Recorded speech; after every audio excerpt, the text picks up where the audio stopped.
ألا بذكر الله تطمئن القلوب۔ بسم اللہ الرحمن الرحیم۔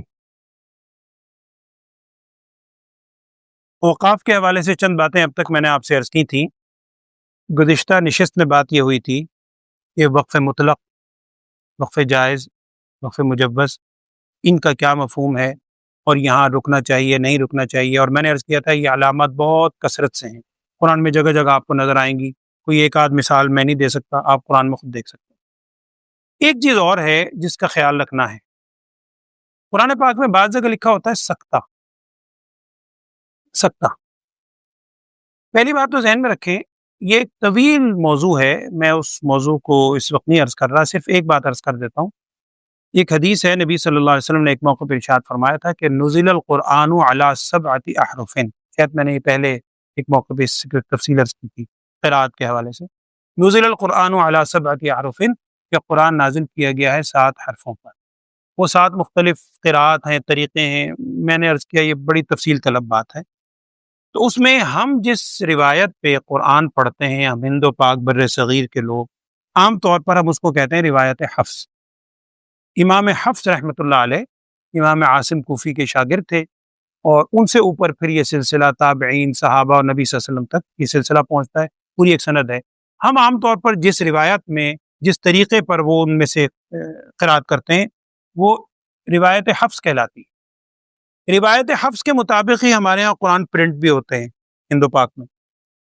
اس پرنٹنگ میں آپ نے دیکھا ہوگا کہ بعض مقام ہے جہاں سکتہ لکھا ہوتا ہے۔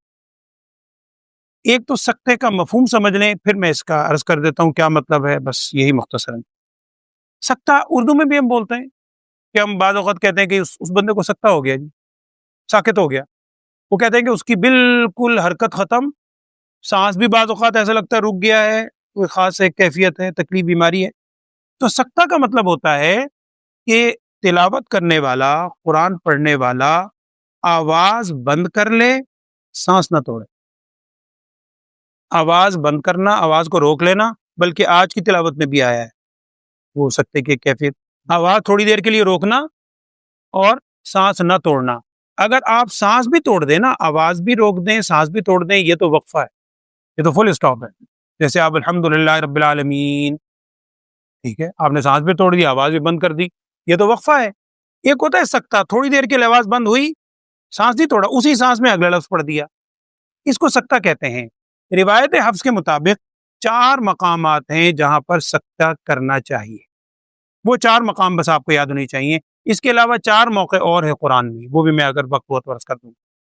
جن موقعوں پر روایت حفص کے مطابق سکتہ کرنا چاہیے، ہم عام قاری کو، قرآن پڑھنے والوں کو اس کا علم ہونا چاہیے۔ ان میں سے پہلا موقع تو، اور چاروں آسان ہیں، آپ کو یاد ہوگی پہلے بھی۔ سب سے پہلا موقع تو ہے اس میں سورہ کہف کی پہلی آیت، جمعہ کو اللہ کی توفیق سے معمول ہوتا ہے پڑھنے کا۔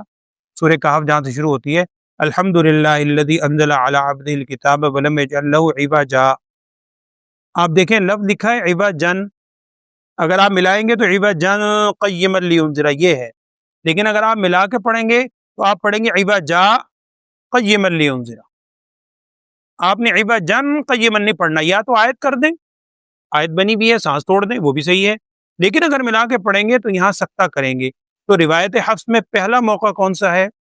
سورہ کہف کی پہلی آیت، یہ ہو گیا، وہاں دیکھیے سکتہ لکھا ہوا بھی ہوگا چھوٹا سا۔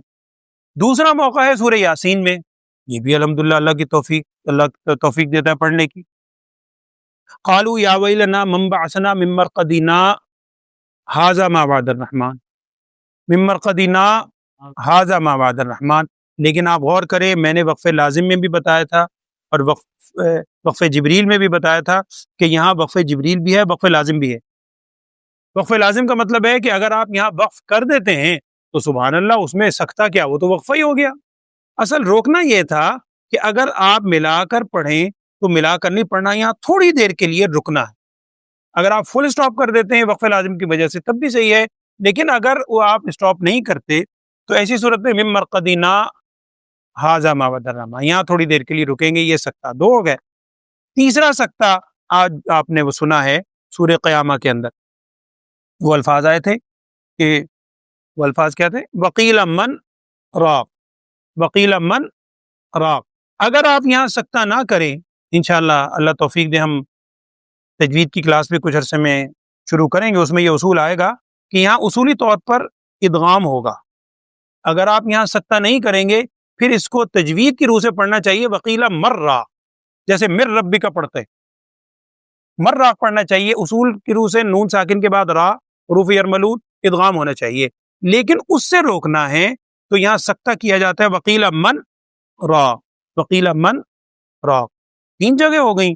اور چوتھی جگہ 30ویں پارے کے اندر ہے سورہ مطففین میں، کلا بل رانا، کلا بل رانا.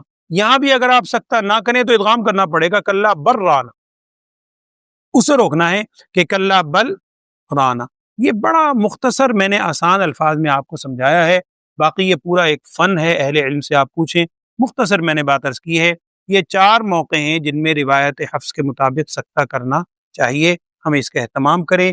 اس کے علاوہ 4 موقع ہی اور ہیں جس میں روایت حفص کے مطابق تو سکتہ نہیں ہے، لیکن علم اوقاف کے جو اہل علم ہیں، علم اوقاف کے ماہرین، انہوں نے ان 4 موقعوں پر بھی سکتہ لکھا ہے.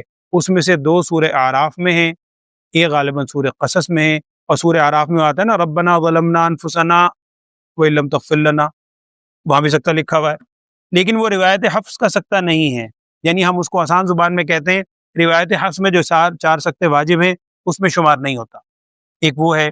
اسی طریق پر سورہ قصص میں بھی آتا ہے، وہ جہاں حضرت موسیٰ علیہ السلام کا واقعہ ہے، 2 بچیاں ملی تھی حضرت شعیب علیہ السلام کی، اس میں بھی ہے. اور اس طرح کے یعنی 2-3 مقام اور ہیں جہاں سکتے ملیں گے، لیکن 4 مقام پہ سکتہ کرنا واجب ہے. اور سکتہ کا مطلب یہ ہے کہ آواز تھوڑی دیر کے لیے روک کے پھر آگے چلیں. اور اگر وقف لازم کی وجہ سے وقفہ کر دیں تو تب بھی مطلوب حاصل ہو گیا. اصل تو روکنا تھا، آپ رک گئے تب بھی مطلوب حاصل ہے. اللہ تعالی ہمیں قرآن کی صحیح فہم عطا فرمائے اور قرآن پر عمل کرنے کی بھی توفیق عطا فرمائے. آمین. وآخر دعوانا الحمدللہ رب العالمین.